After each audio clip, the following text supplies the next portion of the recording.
Oke, satu, dua, tiga, action. Selamat siang Mas Jaka. Halo, selamat siang Mas Danang. Assalamualaikum, sehat Mas Jaka? Waalaikumsalam warahmatullahi wabarakatuh. Sehat, sehat. Gimana Mas Danang? Sehat? Alhamdulillah. Gimana nih PSBB Jakarta ya? Hari ketiga hari ini. Jadi Nah, memang nggak bisa kemana-mana lah kita. tapi sebenarnya sama kan kayak yang kemarin-kemarin, cuman sekarang mungkin lebih ketat gitu ya. Sama, cuma sekarang bedanya banyak razia aja. Nah, iya benar. Oke, jadi teman-teman kali ini masuk di podcast virtual saya. Hari ini saya sedang bersama Mas Jaka. Beliau adalah seorang PA teacher di International School. Sekarang di Sampurna ya, Mas? Ya, Boleh Sampurna sebut Academy. boleh sebut merek nggak nih? Boleh membantu promosi kali Mas. Siap. Oke, mungkin teman-teman pengen tahu Mas, yang pertama profil Mas Jaka dulu. Mas Jaka boleh cerita singkat tentang background pendidikannya sampai sekarang ada di International School. Oke, thank you Mas Danang. Sebenarnya saya sebagai pendidik baru, kurang lebih baru hampir 10 tahun, mulai pendidikan dulu di UNY S1, sarjana kepelatihan olahraga. Alhamdulillah berkat rahmat Tuhan dapat piagam penghargaan lulusan terbaik Mas Danang. Woi, luar biasa. Alumni UNY tahun berapa nih berarti? Alumni UNY tahun 2000, angkatan 2007, lulus 2011 bulan Maret. Oh, oke. Angkatan 2007 Maret, ya. UNY pasti banyak yang kenal nih, lulusan terbaiknya. Iya. Kurang lebihnya gitu. 2011 lulus, pindah ke Jakarta, mengajar di salah satu sekolah internasional lagi. Kalau boleh disebut mereknya, ACG International School. Mungkin nanti kalau nggak boleh disensor aja Mas Danang. Oke, boleh dong. Justru Mas Jaka nih, boleh apa enggak itu? ACG International School, ACG International School Jakarta, dekat Ragunan. Kurang lebih 7 hampir 8 tahun di sana. 7 hampir 8 tahun. Oke. Lalu pada akhirnya karena ada beberapa alasan harus pindah ke sekolah yang sampai saat ini masih Sampurna Academy Jakarta. Gitu Mas Danang kurang lebih. Jadi PE teacher menyenangkan. Saya lebih ke siswa SD karena saya anggap siswa SD itu lebih dunianya lebih menyenangkan, dan guru yang sebenarnya itu ya guru SD karena kita nanamin pondasi. Betul banget. Apalagi untuk gerak motorik kalau di PA kan itu memang jadi tanggung jawab guru PA ya. Tapi kalau boleh tahu, satu lagi, saya juga alumni. Ini kalau nggak disebut nanti banyak yang marah. Saya alumni UNJ S2 saya. Benar. Saya alumni UNJ. Saya alumni UNJ 2003, angkatan 2013. Program yang sama seperti Mas Danang, program beasiswa dalam negeri calon dosen, awalnya non-reguler, tapi dikarenakan banyak hal, harus pindah ke reguler kelasnya Mas Danang nih. Lulus 2015, kayaknya siapa duluan kita lulus ya? Mas Danang duluan deh kayaknya yang lulus. Iya, hampir sama. Gitu deh kurang lebih Mas Danang. Oke. Jadi buat teman-teman, sebenarnya Mas Jaka ini memang teman saya di S2 Jakarta, UNJ. Dan saya pengen tanya Mas, kalau untuk di international school, sebenarnya apa sih hal yang paling mendasar yang membedakan international school sama mungkin sekolah nasional yang biasa, yang umum? Khususnya mungkin di PA ya? Di olahraga ya Mas Danang ya, penjas ya. Ya, jadi saya gambarkan sedikit sih, kalau harus kumpas detail kayaknya nanti nggak cukup dalam waktu 1 jam. Tapi saya kasih secara highlight garis besarnya. Kalau di bahasa Inggrisnya penjas itu adalah physical education. Jadi physical education ini sendiri sebenarnya berbeda dengan sports. Jadi ada 2 perbedaan, sports dengan physical education. Kalau sports itu kita hanya berorientasi kepada hanya olahraga tertentu, cabang tertentu, sepak bola, basket, dan lainnya. Tapi kalau physical education itu betul-betul murni tidak hanya physically, tetapi juga teori, partisipasi, dan banyak kecerdasan olahraga, banyak hal dan nilai-nilai banyak hal yang harus kita ajarkan di sana. Untuk perbedaannya sendiri, mungkin dari segi kurikulum, kalau saya perbandingkan di kurikulum sekolah dasar, itu di SD sudah mengarah ke kecabangan, seperti olahraga bola besar, olahraga bola kecil. Namun kalau di kami beberapa kurikulum internasional yang saya pelajari, contohnya kayak IB, PYP, dan Cambridge, atau kurikulum lain pun memang betul-betul di sekolah dasar. Sorry Mas Danang, saya bicara sekolah dasar ya. Karena saya expertnya di sekolah dasar. Betul-betul di SD itu multilateral, multi gerak. Hampir seluruh cabang pun kita ajarkan. Dan kita unitnya nggak banyak. Dan itu unitnya hanya general. Misalnya kayak netball game. Jadi kalau kita mengajarkan netball game, salah satu contohnya, itu permainan yang ada net di tengahnya. Jadi guru PE bisa mengajarkan badminton, tenis, tapi garis besarnya netball game. Atau invasion game kita ngajarin kayak capture the flag. Jadi kalau saya lebih banyak ke games, Mas Danang. Bukan lebih ke langsung terjun ke olahraga. Jadi dengan garis besar yang kami terima dari kurikulum, saya lebih memodifikasi itu dalam bentuk permainan-permainan sederhana. Tapi yang paling penting sih, kami di International School lebih kolaborasi dengan guru-guru atau subjek pelajaran yang lain. Contohnya, physical education berkolaborasi dengan science, kolaborasi dengan musik, seperti itu kurang lebih. Oke. Tapi mungkin kelewat sebelumnya, saat Mas Jaka dari UNY merantau ke Jakarta, apa sih yang membuat Mas Jaka punya ketertarikan untuk masuk ke International School? Apa mungkin punya pandangan tersendiri kenapa pengen kerja di sana, atau mungkin apa yang bikin Mas Jaka tertarik di International School?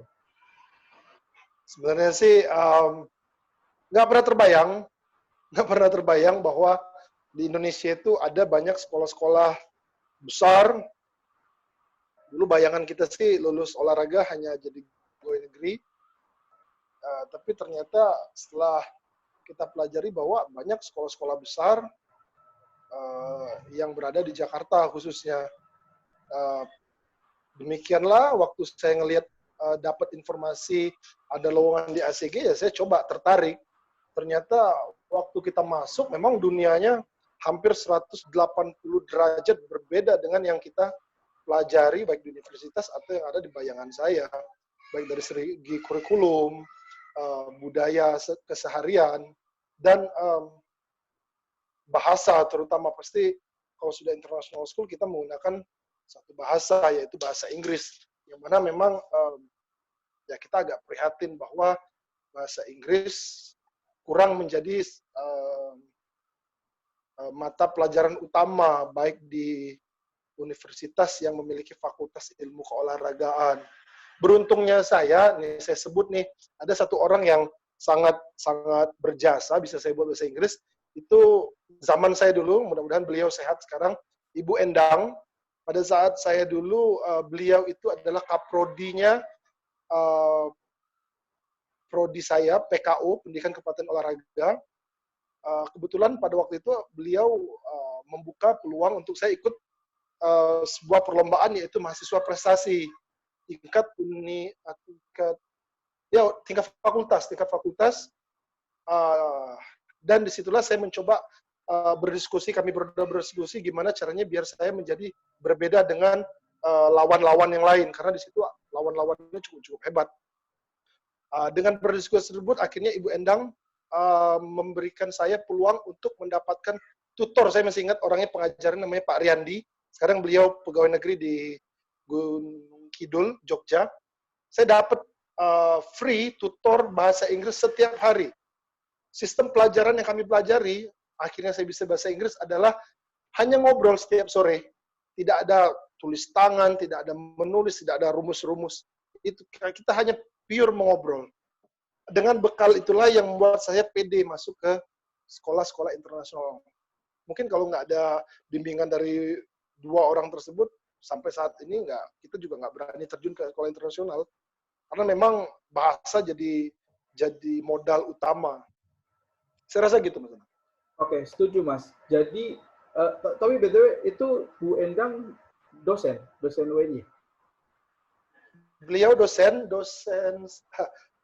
saya dulu, terus juga zaman saya dia Kaprodi. Semoga beliau sehat sampai hari ini. Amin, amin, amin. Pasti beliau bangga Mas kalau dengar ini dari Mas Jaka. Terima kasih Mas Endang. Alumninya sudah sukses di ibu kota. Amin. Oke. Jadi teman-teman yang belum tahu, jadi Mas Jaka ini salah satu lulusan terbaik di UNY yang sekarang sudah bekerja di International School di Jakarta. Berarti setelah ACG sekarang di Sampurna ya Mas ya? Ya, ini sekolah kedua saya, sekolah internasional kedua saya kerja Mas. Oke. Kira-kira hal menarik apa yang Mas Jaka dapat dari International School, Mas? Artinya, apakah itu menutup peluang ketika nanti Mas Jaka akan mungkin ke sekolah reguler biasa, atau masih akan tetap stay di International School? Pada awalnya yang membuat saya senang di International School itu kita punya semua fasilitas olahraga, Mas. Ide nggak punya sekalipun, dengan fasilitas ada, ide itu akan terbentuk gitu loh. Jadi memang fasilitas itu memudahkan kita untuk bekerja, Mas. Karena jujur saya juga dulu waktu kita magang atau PKL atau apa, ya di sekolah-sekolah negeri karena keterbatasan fasilitas otomatis kreativitas kita pun akan terbatas pada awalnya. Tapi dengan fasilitas yang banyak, dana yang international school, otomatis dananya pasti lebih besar juga. Itu sangat memudahkan dalam proses belajar mengajar. Itu yang pertama. Namun berjalannya waktu, saya merasa fasilitas itu tidak lagi menjadi faktor utama, Mas Denang. Faktor utama itu di international school yang saya pahami bahwa mungkin nggak hanya international school, di sekolah lain juga sama. Kita diajarkan untuk menjadi orang yang open-minded, terbuka, baik itu ada kritikan atau ada masukan. Saya mencoba menjadi orang yang terbuka. Dan kami sebagai guru diajarkan untuk membangun koneksi. Jadi jangan pernah merasa bahwa diri kita itu sendiri di sebuah pulau gitu loh. Kita pada saat modern ini kita bisa terhubung dengan banyak pendidik-pendidik, pakar-pakar olahraga seluruh dunia, bahkan seluruh dunia yang hebat-hebat itu luar biasa. Jadi makin ke sini saya merasa bahwa fasilitas itu yes pendorong, tapi tidak lagi menjadi penentu utama.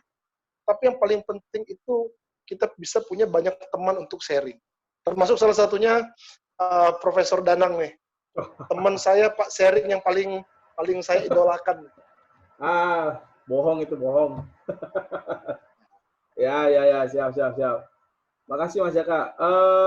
Gini, kalau mungkin perlu mungkin bagi teman-teman yang belum tahu international school apaan sih, itu kira-kira apa sih Mas yang paling membedakan? Apa anak-anak yang sekolah di situ tuh ekspatriat semua, atau ada orang dalam atau orang Indo yang juga sekolah di international school? Bisa kasih gambaran secara umum nggak? International school apa? Ya, sih? jadi sepanjang yang saya tahu, international school itu perbedaannya adalah mereka otomatis pasti kurikulumnya berbeda. Mereka menggunakan international curriculum. Seperti beberapa kurikulum, adalah beberapa kurikulum mungkin bisa di search di Google, nggak bagus kalau saya sebutkan di sini, nanti sebut merek lagi. Siap. Harus dapat sponsor kalau sebut merek nanti. Kurikulum pasti membedakan. Yang kedua, betul-betul sekolah tersebut adalah multikultur gitu loh. Jadi jika kita contohnya merayakan satu agama, ya otomatis seluruh agama siswa yang ada di sekolah tersebut harus kita rayakan. Karena kita multi itu kan berbeda-beda budaya. Internasional juga internasional, antar budaya, antar negara.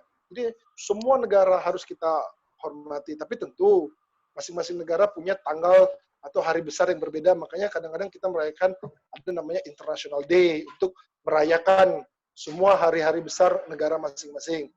Itu yang kedua. Yang ketiga, lebih dominan lagi exam. Kalau sekolah biasa, otomatis dia hanya ada ujian sekolah atau ujian nasional. Walaupun isunya bentar lagi ujian nasional juga akan dihapuskan. Tapi kalau ujian internasional, mereka ada sekolah internasional, mereka pasti ada ujian internasional. Artinya apa? Bahwa nanti diharapkan setelah lulus dari sekolah tersebut, mereka bisa menggunakan sertifikat dari ujian nasional tadi untuk melanjutkan pendidikan di negara manapun. Oh, I see. Kalau saya rasa seperti itu. Kalau untuk yang lain-lain, saya rasa ya pasti pengajar pasti berbeda. International school pasti pengajarnya banyak dari negara-negara asing. Bahasa pun, kalau kita bicara international school, bahasa Inggris sudah bukan lagi menjadi bahasa pengantar, harus menjadi bahasa konsumsi sehari-hari siswa dan guru di lingkungan tersebut. Oke, yang menarik bahwa rata-rata alumni kita, atau Mas Jaka tadi juga sempat menyebutkan bahwa mungkin kita masih belum maksimal dalam hal mempersiapkan terjun ke international school. Makanya ketika saya kenal Mas Jaka dan Mas Jaka berada di lingkungan international school, itu pun juga menjadi sebuah pandangan baru untuk saya. Saya pengen belajar banyak. Selain hal yang paling utama, yang paling kelihatan mungkin faktor bahasa ya.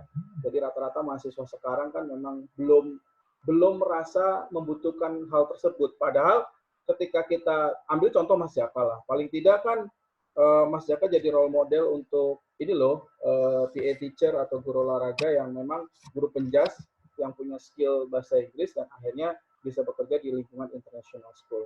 Pasti benefitnya banyak, link internasional, mungkin salary juga dolar dong berarti. Nah, kalau boleh tahu. Itu kebijakan masing-masing tuh, Mas. Iya, Mas. Jadi gini, saya tuh pengen sharing kita itu menjadi pandangan baru untuk teman-teman mahasiswa. Terkadang mereka baru mau belajar sesuatu, kalau mereka tahu benefitnya apa saya belajar itu. Kalau yang paling kelihatan kan ketika kita mau punya value yang lebih, ya kita memang harus punya kemampuan lebih untuk memberikan sesuatu ke orang lain. Nah, kalau Mas Jaka kan paling tidak punya gambaran itu. Tapi kira-kira apa ya, benefit atau yang Mas Jaka dapat kalau boleh di-sharing di sini dari international school itu kira-kira apa nih yang bikin Mas Jaka betah? Gimana pertanyaan Mas Danang? Sorry, saya tadi putus-putus. Yang pertanyaan terakhir tadi, yang bagian terakhir. Benefitnya apa yang Mas Jaka dapat dari international school sehingga masih betah di sana? Oke, yang pertama pasti salary ya. Salary itu kita harus jujur lah, pasti sangat jauh berbeda dengan sekolah yang notabene-nya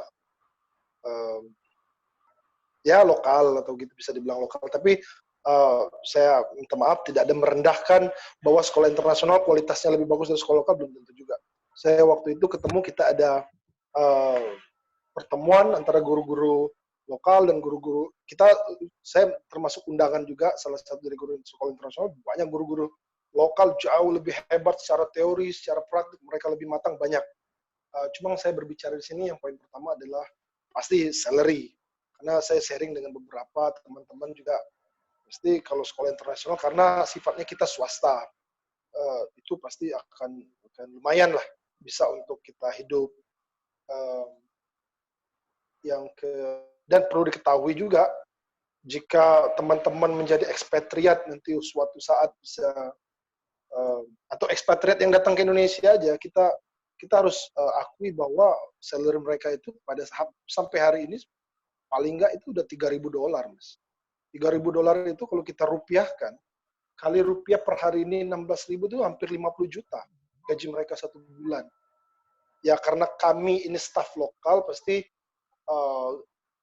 gaji kita nggak sebesar ekspatriat yang hadir di Indonesia. Karena kan mereka meninggalkan negaranya, mereka harus bayar pajak, teks, dan lain-lain. Mereka juga harus, living cost mereka pasti, kalau ekspatriat pasti living cost mereka lebih besar dari kita, Mas. Gitu. Karena kan mereka nggak tahu seluk-beluk kota tersebut. Tapi kan kalau kita tahu mana yang murah, mana yang mahal, kita bisa memilih. Itu yang pertama. Andai pun kita nanti, saya sudah mempelajari juga, tidak menutup kemungkinan rekan-rekan, termasuk saya pribadi, kalau kita menjadi ekspatriat atau mengajar di negara orang, kita akan diperlakukan sama, yaitu dengan salary $3.000, itu karena itu sudah standar hampir seluruh dunia. Allowance-nya berupa tempat tinggal, tunjangan tempat tinggal di cover, kesehatan, pesawat pulang pergi. Jadi memang betul-betul di sekolah internasional saya melihat bahwa kesejahteraan guru, terutama ekspatriat ataupun makan lokal juga lebih diperhatikan. Karena kita menjadi guru kalau kesejahteraan yang kurang diperhatikan, otomatis kita mengajar pun jadi nggak fokus. Kita untuk mengembangkan diri kita pun menjadi sedikit terhambat, karena kan kita harus memikirkan bagaimana supaya mendapatkan pendapatan yang bagus. Tapi yang kedua, tolong diperhatikan juga bahwa jangan gara-gara kita salary, kita cari kerja hanya cari uang nantinya. Jadi uang itu juga bukan segalanya gitu loh. Yang kedua, di lingkungan international school itu ada budaya yang lebih jarang, walaupun kita sering sebutnya Indonesia itu teori, secara teori kita sering sebutkan, tapi jarang diterapkan. Jadi contohnya kayak hal-hal simple, on time, disiplin waktu. Saya pernah pengalaman waktu di ACG, beberapa kali meeting ada orang bule yang telat, mereka lebih baik pulang daripada terlambat meeting gitu loh. Jadi mereka lebih baik mereka nggak ikut daripada terlambat, karena memang budaya terlambat itu sangat malu gitu loh. Nah di situ saya pun belajar, kita coba lebih on time lagi. Jadi ada disiplin waktu di sana. Yang kedua dari segi budaya, saya melihat bahwa ada budaya saling menghormati, saling menghargai untuk lawan bicara, dan tidak ada diskriminasi ras. Anda dari mana, kita kulitnya warna apa, Anda agamanya apa. Saya lihat di sekolah international school, semua itu hampir disamaratakan. Tidak mandang siapa dia, kaya, miskin, mau dari kulit hitam, kulit putih, semua dianggap sama. Makanya kadang-kadang saya kalau melihat berita ironis bahwa ada semacam rasis, kalau kita lihat di TV, siaran-siaran olahraga kan, itu sangat sedih lah, sampai hari ini itu masih ada. Karena memang, makanya saya bilang tadi, yang guru sebenarnya guru sekolah dasar. Karena kami yang menanamkan fondasi untuk anak-anak. SMP, SMA, kuliah kan hanya lebih meningkatkan apa yang sudah dicapai. Apalagi ya, benefitnya lebih banyak koneksi sih, Mas. Saya sehari ini bisa ya mungkin saya bisa bilang saya punya banyak ide permainan, saya punya banyak resources, sumber bahan mengajar, itu karena saya punya koneksi. Saya di ACG dulu, saya boleh saya sebut namanya satu orang lagi, Mas? Boleh. ada satu orang, yaitu direktur sekolah ACG International School, namanya Pak Sarif. Beliau sangat luar biasa yang memberikan saya semangat dalam bentuk dana untuk mengikuti komunitas guru PI seluruh dunia. Di sana saya bertemu dengan guru-guru PI seluruh dunia. Hingga sampai hari ini kami masih berhubungan baik di sosial media ataupun di sebuah website yang mungkin saya nggak bisa bilang namanya di sini karena itu sifatnya websitenya berbayar. Tapi di situ kita bisa melihat bahwa seluruh guru PI seluruh dunia itu mereka sudah menggunakan teknologi yang maju. Bagaimana gadget itu bukan sebagai alat bermain, tapi alat mengajar. Yang kebanyakan kita pada hari ini bahwa gadget menjadi alat bermain bagi guru, bagi siswa. Tapi itu situ mencoba bagaimana teknologi itu sudah bisa menjadi bahan mengajar. Mungkin di sesi yang lain, Mas Danang, kita bisa kupas satu persatu aplikasi atau bentuk-bentuk permainan yang bisa kita ajarkan kepada siswa. Saya rasa itu, jaringan di sekolah internasional itu sangat luas, Mas. Saya mencoba kemarin membangun koneksi antara pelatih bola, antara guru-guru olahraga lokal. Saya tidak ada merendahkan siapapun, tapi memang untuk kita lokal itu membangun koneksi itu sangat sulit, Mas Danang. Saya membangun koneksi dengan rekan-rekan pelatih di daerah-daerah lain itu sulit sekali. Tapi saya membangun koneksi dengan rekan-rekan guru PI di luar negeri sana yang notabene saya nggak kenal dia siapa, saya nggak pernah tatap muka langsung, saya hanya ketemu lewat handphone. Itu kita bisa saling berbagi apapun yang bahan ajar dia punya akan dikasih 100% dengan kita. Begitu pula dengan saya, apapun yang saya punya, saya kasih dengan orang. Karena kita berpegangan bahwa apapun yang kita beri, kita nggak akan rugi gitu loh.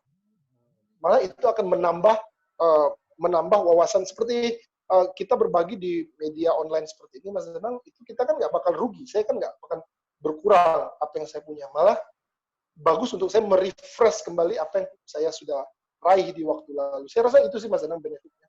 Setuju. Terima kasih Mas Jaka. Kalau saya tadi barusan iseng ngecek Instagramnya Mas Jaka nih. Wah, ternyata banyak sertifikat-sertifikat internasional nih. Boleh nggak diceritakan sedikit ini tuh apa, terus kegiatannya apa aja? Boleh sharing? Oke, jadi sertifikat itu saya dapat kira-kira beberapa minggu yang lalu ketika betul-betul stuck kita harus mengajar di rumah ini, apa yang harus kita ajarin. Karena ya harus jujur, di masa yang sulit saat ini, tentu guru, siswa itu memiliki banyak keterbatasan dari segi fasilitas, stres di rumah. Guru pun stres loh Mas di rumah tiap hari. Ya, tahu. Hanya siswa. Ya. Jadi dengan permasalahan yang sama, si rekan saya, si Jared dari New Zealand, dia membuka open discussion, jadi membuka diskusi apa yang bisa kita lakukan. Jadi si A bahas topik apa, si B bahas topik apa, yang ini bahas topik apa, akan kita sharing, kita diskusikan di sebuah media online seperti ini, video call seperti ini. Nah dari hal itu ya itulah saya dapat sertifikat. Jadi hari ini ya otomatis senjata saya untuk mengajar online cukup banyak. Dan mungkin kalau jika memang Mas Danang mau atau teman-teman yang lain mau, saya siap bagikan 100% Mas Danang. Kemarin saya sudah ngasih semua resource yang saya punya sama guru-guru TK. Semua yang saya kasih semua. Nggak ada yang saya simpan satupun. Semua saya kasih. Karena dengan senang hati kita berbagi. Ya karena saat ini apalagi yang bisa kita lakukan Mas Danang kecuali berbagi. Saya rasa dengan gitu kita bisa saling menolong satu sama lain. Karena jujur aja saya kita sering melihat bahwa satu sama lain itu menganggap sebagai saingan. Saya nggak pernah menganggap satu dan lain sebagai saingan. Enggak. Semua itu adalah kita anggap teman, kita harus kita rangkul sama-sama, apa yang kita punya kita berbagi dengan yang lain. Mantap buat para pendengar. Saya kira kalian sudah dapat gambaran seperti apa Mas Jaka. Pantas dong kalau saya mengidolakan dia. Ya, makanya di podcast balik, kali Prof. ini di podcast kali ini paling tidak saya pengen punya sebuah pandangan baru bahwa mungkin kan ketika kita alumni olahraga, kita bayangannya paling kerja ya di area-area itu aja. Mungkin yang international school kan masih sangat jarang. Kebetulan saya kenal Mas Jaka, jadi saya pengen Mas Jaka sharing juga di sini. Lalu kalau di masa pandemik seperti ini, Mas, di mana kita udah lockdown, nggak bisa ke sekolah, nggak bisa tatap muka, kira-kira untuk pembelajaran gimana, Mas? Apa yang Mas Jaka lakukan strateginya untuk menghadapi situasi seperti ini? Terutama kan untuk siswa-siswa SD. Pendekatannya seperti apa? Oke. Pertanyaan paling bagus nih Mas Danang. Kebetulan ini juga udah banyak kemarin guru-guru juga waktu kita diskusi nanya ke saya, gimana sih kok kelasnya PI bisa jadi hampir jadi favorit yang dimana anak-anak tuh kalau bisa jangan 1 kali seminggu, 3 kali seminggu. Atau tiap hari dia minta. Padahal kan sebenarnya kita bingung mau ngajar apa Mas, dengan kondisi yang kita nggak bisa bertatap muka dengan mereka. Jadi yang paling penting Mas Danang, saya nggak tahu kalau universitas, tapi kalau untuk SD, itu dalam interaksi via media seperti ini, paling penting itu adalah keterlibatan siswa. Dia harus terlibat aktif, tidak hanya mendengar. Saya kemarin beberapa kali saya ikuti kelas guru-guru PI yang lain, atau yang siapapun, saya nggak bisa sebut nama.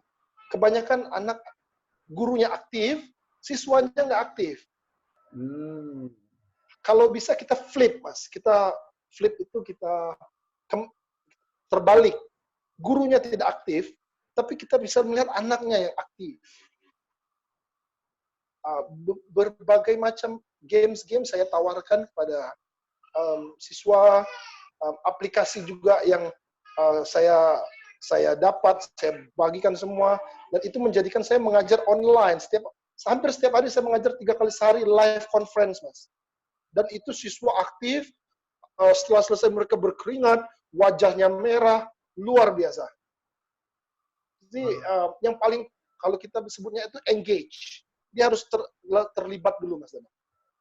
Setelah terlibat, dia harus terlibat, itu maksudnya dia harus dilibatkan. Jadi kayak saya sebagai guru, saya harus tanya terus persiswa atau secara massal kita tanya. Mungkin kalau semua harus bicara, mikrofon akan terlalu sibuk. Cukup dengan mute-kan mikrofon mereka semua. Kita bisa lakukan dengan apa namanya non-verbal communication. Thumbs up, atau satu thumb, atau tepuk tangan.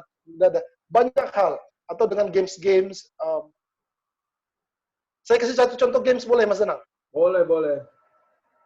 Saya games yang saya punya. Oke. Contohnya apa ya?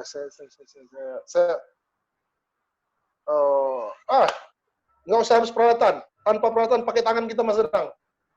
Oke. Mas Danang masih ingat permainan kita kecil dulu, sweet, jempol, telunjuk, kelingking. Ya. Ini kita main live nih, Mas Danang. Saya bilang 1, 2, 3, siapa yang menang? Boleh kita coba, Mas Danang? Oke, boleh. Jadi Mas Danang lawan saya, siap? Yo. 1, 2, 3. Bareng dong, Mas. Saya duluan. Ulang lagi. Telat berarti. Coba. Yo. 1, 2, 3. Artinya saya kalah. Mas Danang menang. Mas Danang, kita bisa libatkan. Saya sebagai pengajar melawan seluruh siswa. Bisa kita libatkan. Begitu contohnya tadi saya yang kalah. Oke, kita buat aturan di awal. Kalah, lompat 10 kali, atau push up 10 kali, atau apa yang dianggap ringan bagi mereka. Jadi begitu mereka sweet, coba kita ulang lagi, Mas Danang. Buat peraturan, kalau kalah, push up 2 kali. Live ini, Mas Danang. Oke. Deal ya? Siap. Push up 2 kali depan kamera. Jadi langsung kelihatan tuh sama. Yuk. Bentar lu, kameranya jalan. 1, 2, 3. 1, 2, 3. Sorry, ulang. Ulang. Ya, sweet apa nih? Sweet yang biasa tadi aja. Oke, yuk. 1, 2, 3. Wah, saya menang. Mas Danang nih push up 2 kali nih. Kesepakatan dari di awal. Push up beneran ini, tapi nggak kelihatan. Push up beneran 2 kali. Masa mengajar bohongan. Jadi gitu, Mas Danang. Jadi itu yang saya ajarkan. Yang pertama, gunakan alat-alat sederhana. Yang kedua, mereka harus engage, terlibat, harus dilibatkan. Yang ketiga, mereka harus aktif. Yang keempat, di akhir sesi, kalau mereka ada pertanyaan, tanggapi pertanyaan mereka. Saya rasa itu. Oke, berarti tetap menggunakan ini ya, video conference begini ya, Mas ya? Walaupun video conference, saya mengajarkan video conference. Live. Oke.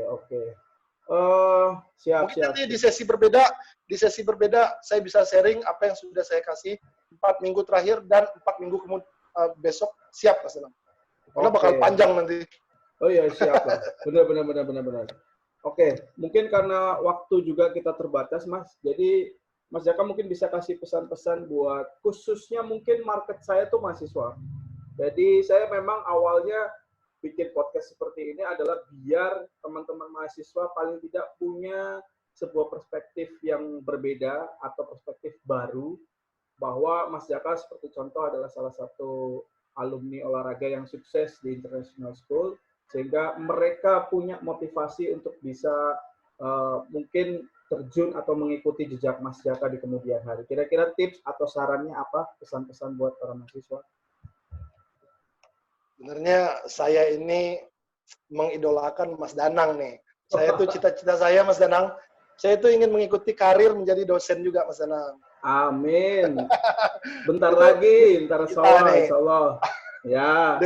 Dengan harapan bahwa kalau kita menjadi tenaga pengajar, dosen, kita bisa menciptakan tenaga-tenaga profesional guru olahraga yang lain, tidak hanya mampu untuk mencari pekerjaan atau bekerja di negara sendiri, bahkan mereka juga harus kita persiapkan mampu untuk belajar bekerja di negara-negara lain, karena kita harus jujur, rekan-rekan mahasiswa yang lain atau teman-teman mahasiswanya Mas Danang, kita harus jujur, lapangan pekerjaan di Indonesia, terutama guru olahraga, jika hanya berpatokan kita hanya guru, itu sangat terbatas. Sangat terbatas. Kalau hanya berpatokan sebagai guru, pesan saya yang pertama, tingkatkan aja value kita deh. Kita nggak usah terlalu muluk-muluk, cari aja teman, 1, 2, 3, bahasa Inggris sangat perlu. Karena dengan begitu nanti rekan-rekan tidak hanya jago kandang kalau kata orang. Kita bisa terbangnya kemana-mana gitu. Ya kan? Jadi pendidikan itu kalau saya lihat itu kayak dua sisi mata koin. Jadi dia terpisah, tapi tetap pasti satu gitu loh. Jadi nggak bisa terlepas. Tingkatkan aja gitu deh, bahasa Inggris. Pasti akan berguna deh suatu saat. Saya berani jamin itu. Terus yang kedua, rekan-rekan itu hanya punya leadership. Leadership itu maksudnya mampu berbicara di depan umum, public speaking, bukan leadership, public speaking, mampu berbicara depan umum, mampu berbicara di depan audiens. Hal itu harus mulai dari sekarang, seawal mungkin dipraktekkan, karena dia seperti kayak orang mengendari kendaraan. Semakin dicoba, public speaking itu akan semakin bagus. Tapi kalau tidak pernah dicoba, hanya diam, kita akan hanya seperti kendaraan, kita nggak akan bisa bawa kendaraan tersebut. Tapi walaupun kita nggak bisa, tapi kalau dicoba, salah bicara, salah grammar, lewatin aja, pasti kita akan ada perbaikan-perbaikan. Jadi tadi value kita, public speaking, yang ketiga pasti leadership. Jadi leadership itu gimana teman-teman itu dihargai di audiensnya gitu loh. Tentu dengan dua modal yang sebut tadi harus dikuasai dulu, barulah leadership-nya muncul. Karena kalau tidak bisa berbahasa juga, kita mau ngapain juga bingung. Yang terakhir, kuliah itu jangan cuma patokan nilai sih, Mas Danang. Sejujurnya saya waktu kuliah dulu, saya nggak ada patokan nilai. Saya hanya berpatokan itu gimana caranya ilmu yang saya dapatkan di hari itu langsung saya terapkan. Dan nggak pernah puas dengan ilmu tersebut. Saya dari awal saya udah bilang ke dosen, saya nilai bodo amat lah, mau A, B, C, D, saya nggak peduli. Tapi yang saya butuhkan betul-betul ilmunya. Karena nilai, walaupun sekalipun cum laude, nggak akan ada gunanya kalau kita nggak punya skill. Karena hari ini orang yang cum laude itu, sarjana olahraga cum laude hampir bisa dibuat ke kampung, Mas. Tapi yang punya skill, saya jujur aja, saya hampir di Jakarta itu banyak rekan-rekan dia bisa basket, dia bisa apa. Cuma begitu, saya dulu ada permintaan disuruh mencarikan guru olahraga. Bingung saya siapa yang harus saya rekomendasikan, Mas. Karena hampir mereka semua punya skill. Maksudnya skill dalam berolahraga, tapi skill yang saya sebutkan tadi, mereka nggak ada. Jadi saya bingung harus merekomendasikan siapa. Jadi pesan saya teman-teman pada waktu kuliah adalah masa-masa terbaik, ambil skillnya. Apalagi saya beruntung deh, pokoknya Ugris punya Mas Danang ini, beliau ini memang betul-betul aset, karena saya tahu perjalanan beliau dari sejak kuliah sampai hari ini, beliau ini betul orang yang bisa dijadikan contoh dan panutan gitu loh. Maksudnya beliau ini berani dia. Dia tahu waktu saya mengajar di sekolah internasional, beliau nggak punya skill. Dia tahu bahwa saya pun tahu dia nggak punya skill bahasa. Tapi untuk skill olahraga, luar biasa, jauh di atas saya, Mas. Tapi saya ajak, beliau berani. Itu mental beraninya itu. Karena dengan berani kita masuk ke dunianya, ikutan basah, ya bisa dilihat Saudara Danang hari ini cukup luar biasa. Beliau sempat lama juga tuh coaching di sekolah internasional, berinteraksi dengan audiens, siswa dan orang tua yang notabene tidak bisa berbahasa Indonesia. Dan saya rasa itu juga Mas Danang ada penyesalan kenapa nggak belajar dari dulu, dan ada kebanggaan mendapat kesempatan tersebut. Jadi teman-teman mahasiswa menyesal itu nggak ada di akhir, pasti nggak ada di awal, pasti menyesal itu di akhir. Jadi pesan saya, masa kuliah gunakan sebaik-baiknya. Jangan berpatokan sama nilai. Jadi kalau Prof Danang ngasih nilai rendah pun biarin aja. Yang penting ambil ilmunya dari Pak Danang ini. Ilmunya banyak tuh. Gali terus. Bila perlu sekali tatap muka, tanya 10 pertanyaan masing-masing orang. Siap. Terima kasih Mas. Memang salah satu, ya yang benar Mas Jaka tadi bilang, motivasinya sebenarnya memang soal penyesalan tadi. Biarlah saya aja yang cukup menyesal. Sekarang saya pengen nge-push teman-teman mahasiswa biar punya pandangan yang lebih luas dari sekarang. Paling tidak kalau mereka menyadari tentang kebutuhan tadi, tentang nilai-nilai yang Mas Jaka sampaikan untuk bersiap di dunia kerja, saya yakin itu akan jadi mungkin refleksi buat kita agar terus memperbaiki diri demi masa depan yang lebih baik. Terima kasih Mas Jaka waktunya, terima kasih atas sharingnya. Sementara saya terima kasih Mas Danang. Wah, enggak lah, saya yang makasih nih Mas Jaka udah mau sharing di sini. Semoga nanti bisa banyak yang nonton dan semoga ada manfaat yang bisa didapat dari para penonton atau pendengar. Itu dulu mungkin. Dan jangan lupa harus subscribe biar channel siaran kita berikutnya nanti ada yang terbaru lagi. Jadi harus subscribe dan like channelnya Mas Danang. Jangan lupa like and subscribe juga punya Mas Jaka. Apa namanya kemarin? Saya Jax Channel. Jax Channel. Oke, kemarin saya juga diwawancara begini dengan Mas Jaka dan itu ada di YouTube-nya Mas Jaka. Jadi silakan teman-teman yang mau lari nanti saya kasih linknya di deskripsi. Itu aja Mas Jaka. Thank you. Sampai ketemu lagi. Makasih Mas Danang. Sampai ketemu lagi. Di lain kesempatan kita sharing hal yang lain. Oke, terima kasih. Assalamualaikum. Waalaikumsalam.